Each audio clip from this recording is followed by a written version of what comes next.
eventual governo comandado pelo vice-presidente Michel Temer teria condições de fazer a economia voltar a crescer e gerar empregos?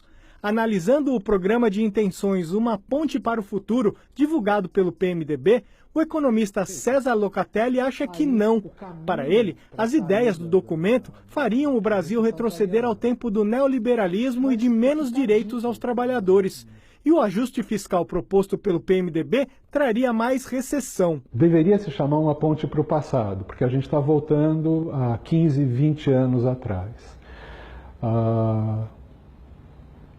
Sendo aplicado o que está escrito aí, a gente vai ver uma perda grande de direitos dos trabalhadores, a gente vai ver uma quantidade grande de recursos hoje do governo que vão para ajudar as pessoas mais pobres serem redirecionados para outros fins. O programa de Michel Temer também inclui privatizações ou concessões de empresas públicas, flexibilização da exploração do pré-sal e redução de impostos para empresários. Abertura do mercado brasileiro, coisa que a gente parou de falar desde a época do Fernando Henrique. Lembra da Aliança do Livre Comércio das Américas? A gente não ter fronteiras com os Estados Unidos? Está escrito no documento que a abertura comercial é uma das metas. Bom, a abertura comercial vai significar, no meu ponto de vista, uma regressão do desenvolvimento brasileiro. A gente vai voltar a ser exportador de soja e suco de laranja de bens primários. O programa do PMDB também faz propostas que afetam diretamente os trabalhadores. Uma delas pretende fazer com que as convenções coletivas prevaleçam sobre as leis. A agenda sindical fala no fortalecimento da negociação coletiva, no aumento da capacidade do poder dos sindicatos celebrarem acordos e convenções coletivas que possam ampliar os direitos, possam regular o direito, possam definir modos em que o direito é aplicado nas condições concretas que os trabalhadores produzem. Entretanto, quando muitas vezes aparece a ideia do negociado sobre o legislado, vem fortemente influenciada por uma ideia de que o negociado visaria reduzir o direito da lei. A proposta do PMDB que mais desagrada os trabalhadores é a ameaça de acabar com a política de valorização do salário mínimo, que começou em 2004 no governo Lula. De lá para cá, o mínimo teve ganho real acima da inflação de 77%. Tirar essa política que valoriza o salário mínimo é, na verdade, tirar um instrumento que visa diminuir a desigualdade salarial e, por outro lado, é tirar um instrumento que fortalece o mercado interno. Portanto, não é uma medida coerente com uma política de fortalecimento do trabalho, de redução da desigualdade salarial, de redução da pobreza e, ao mesmo tempo, de fortalecimento do mercado interno.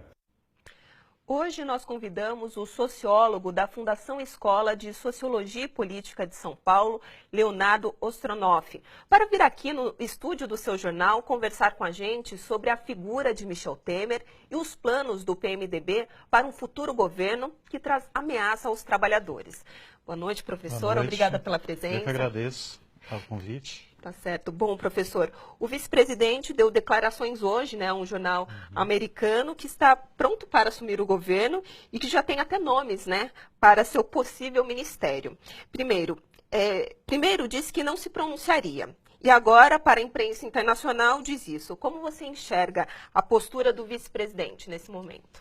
Primeiro, dizer que alguém que tem medo de democracia, de que a Dilma fale para a ONU sobre as coisas e que fale, né, sobre democracia, sobre o que está acontecendo aqui e que tem medo de voto, de disputar a eleição, é alguém que tem que ficar realmente em questão, né? E Michel Temer, ele representa um retrocesso, porque a gente passou por muita luta, né, para conseguir o voto contra a ditadura militar, depois elegemos Lula em 2002 e o Brasil tinha, no cenário internacional, um avanço, né, uma ideia de avanço, e um reconhecimento desse avanço. O que Michel Temer representa nessa articulação de um golpe, a gente tem que dizer que é um golpe mesmo, É uma luta contra a democracia, é um atentado à democracia, que vai fazer o Brasil voltar na opinião internacional. Isso já está dado, tem campanhas em Londres, o Parlamento Europeu se posicionou contra, né, o que a gente viu no domingo, toda aquela atividade que a gente viu no domingo, os pronunciamentos, falando de torturadores, e foi um horror geral. E é isso que a gente tem que lutar contra. O Brasil não pode voltar para trás. E essa é a opinião internacional. Por isso, tanto medo da Dilma falar na ONU a verdade do que está acontecendo aqui no Brasil. Na sua opinião, o vice-presidente está articulando mesmo um golpe contra a presidenta Dilma? Olha, não tenho dúvida. Porque se ele não tivesse o problema de disputar a eleição, porque o voto é o auge da democracia. Então, se ele quer ser presidente, ele que dispute uma eleição e vença, como venceu a Dilma, como venceu o Lula, como venceu o Fernando Henrique também, mas que respeite as regras democráticas. Não há crime de responsabilidade da presidenta, ela nem ré é, enquanto o presidente Eduardo Cunha, presidente da Câmara, ele é réu e tem vários apontamentos de corrupção.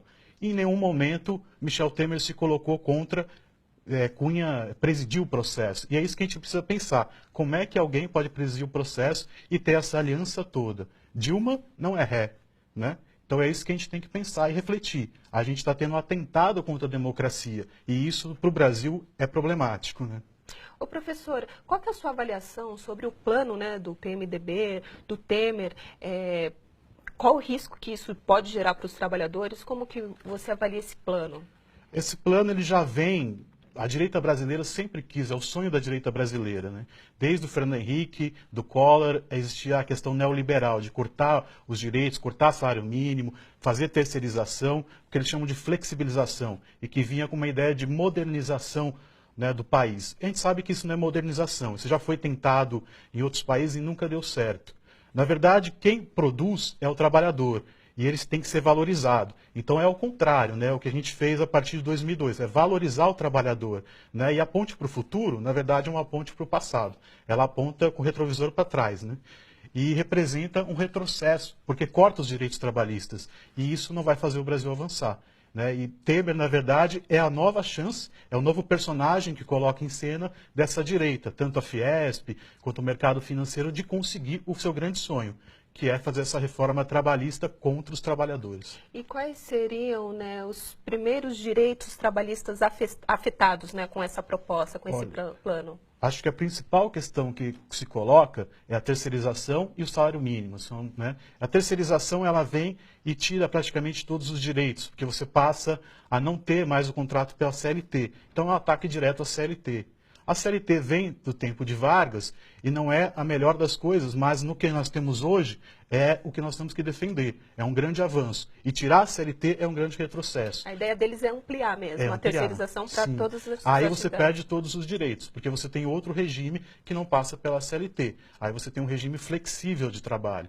E aí é que todos os direitos caem, e não só os direitos em si, na carteira, enfim, mas também a própria situação do trabalhador no trabalho, a segurança do trabalho, a saúde do trabalhador, todos esses quesitos não são observados. Então o trabalhador se enfraquece. E aí você começa a ter vários problemas, tanto das leis, como também do próprio adoecimento do trabalhador. Né? Professor, muito obrigada pela sua presença. Eu que agradeço a TVT e o prazer de estar numa televisão dos trabalhadores. Né? Tá certo, obrigada.